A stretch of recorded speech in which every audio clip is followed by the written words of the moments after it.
I wonder how many times we miss the cue to come in and be a witness to God's grace and mercy in life. It was actually not exactly planned, but pretty appropriate. How it took a little bit of doing to get the angels and the shepherds to come in on cue. And I think about the times that God says to us, hey, I could use you to witness. I could use you to make a difference. I could use you to be positive in this world that knows so much darkness. And say, did I hear something? Sometimes I feel a lot like I think I made our innkeeper and his wife feel. I didn't know they were in the closet when I closed the door. I just don't like open doors. What, were we raised in a barn? So when I went up there and gently closed the door and heard it open again behind me, oh, that's where we left Bob and Irene. And I went and I peeked in the door and I was like, I'm sorry, why did you do that? It's a little claustrophobic in here. And isn't that the way? Sometimes the darkness overcomes us, and sometimes it feels like the door is just shut, and it feels so claustrophobic. I can't breathe. And all we need is a little bit of light.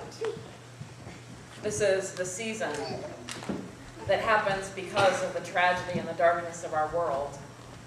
This is the time when we actually live in order to stand and be a testimony. Christmas time is our cue as God's people on earth, people who say, yes, Jesus has been born among us.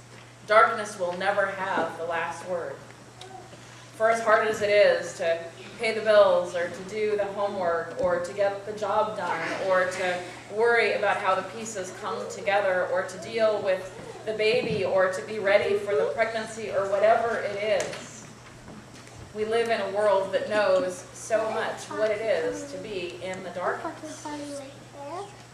This time of Advent, these weeks that we prepare for Christmas, we recognize the darkness that's around us and within us. And we say, God, I really need you to be born in me today. I really need you to be born in me today. And that's the beautiful thing. If we're ready for Christmas or not, if we take our cues or not, even if it feels like we're shrouded in darkness, if the pastor did put you in a really dark room, I'm sorry, you guys. God comes. He's going to be born.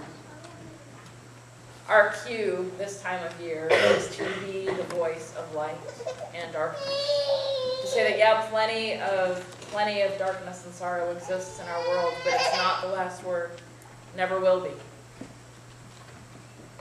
Reagan reminded some of us, there she is, she just sits over there. Reagan reminded some of us of something that she remembered from Mr. Rogers growing up, which is something he said: when horrible things happen in the world, look for the people who are helping.